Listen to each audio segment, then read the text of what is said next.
Bonjour tout le monde, heureux de vous retrouver dans cette nouvelle vidéo, j'espère que vous allez bien. Aujourd'hui nous sommes lundi et le lundi on reprend les exercices tranquillement, mais attention, il y a peut-être plus de subtilité dans la position qu'il n'y paraît.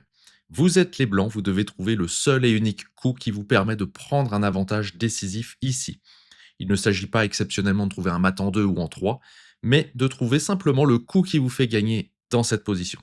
Prenez bien le temps d'y réfléchir, mettez en pause, utilisez si nécessaire l'échiquier virtuel que vous retrouverez en description de cette vidéo, et puis on se retrouve juste après. Bonne réflexion à vous, à tout de suite. Alors si vous êtes revenu de la pause ou si vous ne voulez pas réfléchir, on y va, on étudie cette position. Dans un premier temps, peut-être que vous avez été nombreux à penser qu'il fallait faire une petite fourchette avec le pion G4. Alors oui, c'est tentant. Tout joueur moyen dans cette position va se dire tout naturellement, et je pense que vous êtes nombreux derrière votre écran à vous être fait cette réflexion, que le pion A2 est à une case de fer dame, mais que vous ne risquez rien puisque vous avez un joli fou ici qui le surveille. Et là, c'est vraiment très tentant de pousser le pion pour faire une fourchette et de récupérer la tour. On se dit qu'il n'y a absolument aucun danger à faire tout ça et que ça ne peut que fonctionner cette histoire. Alors on va voir ce qui se passe. Vous poussez le pion G4, vous faites effectivement une fourchette. Là, les noirs doivent réagir, donc ils vont monter tout naturellement en G6. Là, vous n'êtes pas venu ici pour ne pas prendre la tour, ça ne ferait pas sens, donc évidemment, vous faites échec ici en H5 en reprenant la tour, tout va pour le mieux. Et là, les noirs, au lieu de reprendre le pion, vont aller en H7. Tiens, curieux coup, pourquoi? Eh bien, on va le découvrir tout de suite. Qu'est-ce que vous pouvez faire ici maintenant dans cette position? Alors, vous avez deux pions passés liés, donc tout va bien. Ce pion est bloqué, et là, vous avez le fou. Alors, si vous déplacez le fou, par exemple, sous le pion, eh bien là, vous obtenez un joli pat, puisque le roi noir et les pions sont bloqués. Il n'y a plus possibilité de revenir, même évidemment en H8. C'est occupé par votre fou, pardon. Donc, joli pat, et vous ne gagnez pas cette position, ce qui est bien dommage. Alors, qu'est-ce qui se passe si vous déplacez votre fou ailleurs? Par exemple, ici en G7. Eh bien, on obtient la création de la dame obligatoire, puisque toutes les pièces noires autres que ce pion sont bloquées, de la même façon que tout à l'heure. Donc la dame va se créer. Évidemment, vous n'allez pas laisser une dame sans être reprise, sinon c'est vous qui perdez la position. Et au moment où vous reprenez, on se retrouve de la même façon sur un joli pat. Le roi noir ne peut plus bouger ici. Voilà pourquoi on ne peut pas faire tout de suite la fourchette ici, parce que les noirs vont se réfugier en H7. Ça, c'est très embêtant. Alors, à quel coup vous avez pu songer autre que G4? Alors, certains se sont peut-être dit, on va pousser tout de suite E4, et on va voir ce qui se passe si on fait des échecs. Alors, le roi va aller en G6, menace encore d'aller en H7 qui pourrait sauver peut-être le pat, mais il y a peut-être même encore plus fort, puisque là, vous n'avez plus d'échecs du côté des blancs. Vous pouvez éventuellement faire une menace en poussant le pion G, par exemple en menaçant la tour, mais là, à ce moment-là, les noirs vont aller en H1 et protéger la promotion.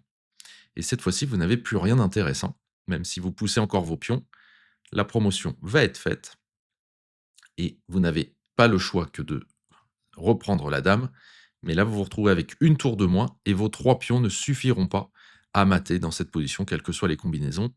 Il y a toujours une possibilité pour les noirs de s'en sortir et ils vont même gagner cette partie puisqu'ils ont une tour d'avance. C'est foutu pour vous. Donc vous ne pouviez pas commencer par E4. Peut-être que certains se sont dit on va aller en G7 puisque comme ça on empêche les noirs de venir dans la case qui sauve le pat. Et bien malheureusement, ça c'est catastrophique, puisque votre roi gêne le fou, et cette fois-ci, il n'y a plus rien qui empêche les noirs de créer la dame. Et en plus, sur échec, donc évidemment, c'est terminé. Par un petit enchaînement de coups, vous allez évidemment perdre cette partie. Donc on oublie cette possibilité, tout ça, ça ne fonctionnait pas.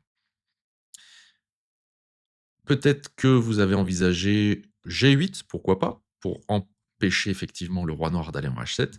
Eh bien là, les noirs vont par exemple faire un échec. Alors il y a plein de façons de s'en sortir, mais ils vont sortir justement du risque de fourchette. Ils font un échec. Cette fois, c'est vous qui vous retrouvez dans le pont. Ils vont en plus vous voler un pion. Et donc là, ils obtiendront au moins la nulle, mais probablement même la victoire, puisque ça va être très très compliqué d'empêcher la tour de venir protéger la promotion ici. Donc votre fou est quasiment condamné et vos deux pions passés liés ne sont plus protégés suffisamment, donc ne vous permettront pas de gagner cette partie. Donc ça ne fonctionnait pas. Il est temps pour moi de vous révéler quel était le bon coup dans cette position. Si vous l'avez trouvé, bravo à vous. Il fallait penser à roi F7. Roi F7, coup très subtil, en fait, qui fait sens, hein, puisque vous avez bien vu que le risque, c'était pour les noirs de revenir en G6 puis en H7. Donc tout de suite, on empêche. Là, vous allez me dire, mais quand on fait ça, on n'empêche pas la tour de revenir en H1 et de protéger la promotion de la dame. Et oui, mais cette fois-ci, ça change tout, puisque comme votre roi empêche le roi noir de remonter sur la sixième, vous pouvez faire une splendide combinaison en poussant E4 cette fois-ci. Le seul coup pour vous en sortir pour les noirs, c'est G5. Cette fois-ci, vous faites un autre échec avec fou F6. Les noirs n'ont qu'une seule case, c'est H5, et vous pouvez terminer cette partie sublimement en poussant G4. Et là, toutes les cases de sortie sont obstruées, le roi noir est bien échec et mat, et vous gagnez cette partie sans avoir eu à vous occuper ni de la tour, ni de la promotion. Donc c'est superbe. Pour survivre un peu, il aurait fallu que la tour noire ne descende pas en H1, mais vienne ici en H4 pour empêcher justement votre poussée ici au 4. Mais dans ce cas-là, vous auriez pu reprendre la tour et vous avez de toute façon un avantage décisif et le mat ne mettra pas beaucoup de temps à venir à condition de jouer les bons coups, mais vous gardez un avantage énorme ici dans cette position du côté des blancs. Voilà pourquoi il fallait trouver le roi en F7, coup clairement contre-intuitif, mais pourtant le seul et unique coup qui gagnait dans cette position. C'est vrai que n'importe quel joueur moyen aurait pensé à la fourchette, là, c'est extrêmement tentant, mais ça ne fonctionnait pas dans cette position. Eh bien écoutez, j'espère que cet exercice vous a plu. Si c'est le cas, mettez un pouce en l'air. N'oubliez pas de vous abonner à cette chaîne. Et puis nous, on se retrouve dans une prochaine vidéo. Prenez soin de vous. Allez, bye bye.